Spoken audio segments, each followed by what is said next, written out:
Committee ಸಭೆ ನಡೆಯಲಿದೆ. ಅಲ್ಲಿ ಯತ್ನಾಳ್ ಅವರ ಬಗ್ಗೆ ಚರ್ಚೆ ಆಗುತ್ತದೆಯೇ ಎಂಬುದರ ಬಗ್ಗೆ ನನಗೆ ಮಾಹಿತಿ ಇಲ್ಲ.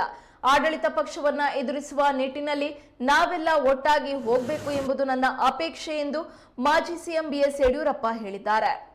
ಶಿವಮೊಗ್ಗದಲ್ಲಿ ಮಾಧ್ಯಮಗಳಿಗೆ ಪ್ರತಿಕ್ರಿಯೆ ನೀಡಿದ ಅವರು, ಎಲ್ಲವೂ ಸರಿ ಹೋಗಲಿದೆ ಎಂಬ ಭರವಸೆ ನನಗಿದೆ.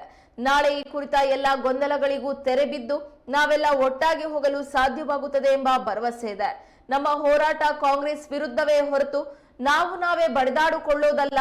ಅದಕ್ಕಾಗಿ ಎಲ್ಲದನ್ನ ಮರೆತು ಒಟ್ಟಾಗಿ ಹೋಗುವ ಪ್ರಯತ್ನ ಮಾಡ್ತೇವೆ ಎಂದು ಬಿಎಸ್ ಯಡಿಯೂರಪ್ಪ ಹೇಳಿದರು. ಈಗ ಮಧ್ಯಾಹ್ನ ಹೋಗ್ತಾ ಇದ್ದೀನಿ. ಮಾಹಿತಿ ಇಲ್ಲ, ಕುಂತ್ಕೊಂಡು ಮಾತಾಡ್ತೀವಿ, ಚರ್ಚೆ ಮಾಡ್ತೀವಿ. ಯತ್ನಾಳ್ನು ಕರೆಸಿ ಎಲ್ಲರೂ ಒಟ್ಟಾಗಿ ಮುಂದೆ ಅಧಿವೇಶನ ಎದುರಿಸೋಕ್ಕೋಸ್ಕರ ಯಾವುದೇ ಭಿನ್ನಾಭಿಪ್ರಾಯ ಇಲ್ಲದೆ ಮುಂದೆ ಹೋಗ್ಬೇಕು ಅನ್ನೋದು ನನ್ನ ಅಪೇಕ್ಷೆ. ಸೊ ಯತ್ನಾಳ್ ಒಪ್ಕೊಂಡ್ರೆ ಎಲ್ಲವ ಸಮಸ್ಯೆ ಬಗೆಹರಿಯುತ್ತೆ. ಎಲ್ಲರೂ ಒಟ್ಟಾಗಿ ಹೋಗಿ ಪಕ್ಷವನ್ನು ಬಲಪಡಿಸೋ ಕಡೆ ವಿಶೇಷವಾದ ಗಮನ ಕೊಡಬೇಕು.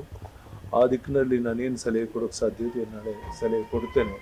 ಬಹುಶಃ ನನಗನ್ಸುತ್ತೆ ನಾಳೆ ಎಲ್ಲ ಸಮಸ್ಯೆಗಳು ಬಗೆಹರಿದು ನಾವೆಲ್ಲರೂ ಒಟ್ಟಾಗಿ ಮುಂದೆ ಪಕ್ಷವನ್ನು ಬಲಪಡಿಸೋಕ್ಕೋಸ್ಕರ ನಾಳೆ ಬರುವಂಥ ಅಧಿವೇಶನ ಎದುರಿಸೋಕ್ಕೋಸ್ಕರ ಸಿದ್ಧತೆ ಸರಿ ಹೋಗೋಣ, ಮಾತಾಡ್ಸೋಣ.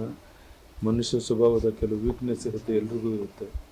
ಈ ಸರಿ ಮಾತನಾಡಿ ಸರಿ ಮಾಡಿದ್ಮೇಲೆ ಸರಿ ಹೋಗ್ತಾರೆ ಅಂತ ವಿಶ್ವಾಸ. ಅವ್ರು ಏನು ಬೇಕಾದ್ರೂ ಮಾತಾಡಿ ನನಗೇನು ಅಭ್ಯಂತರ ಇಲ್ಲ.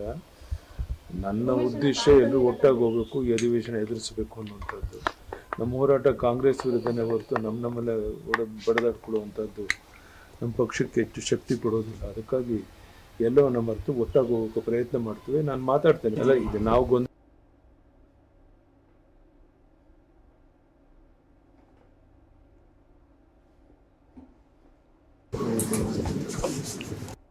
ಈಗ ಮಧ್ಯಾಹ್ನ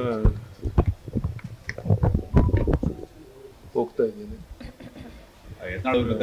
ಮಾಹಿತಿ ಇಲ್ಲ, ಕುಂತ್ಕೊಂಡು ಮಾತಾಡ್ತೀವಿ, ಚರ್ಚೆ ಮಾಡ್ತೀವಿ. ಯತ್ನಾಳ್ನು ಕರೆಸಿ ಎಲ್ಲರೂ ಒಟ್ಟಾಗಿ ಮುಂದೆ ಅಧಿವೇಶನ ಎದುರಿಸೋಕ್ಕೋಸ್ಕರ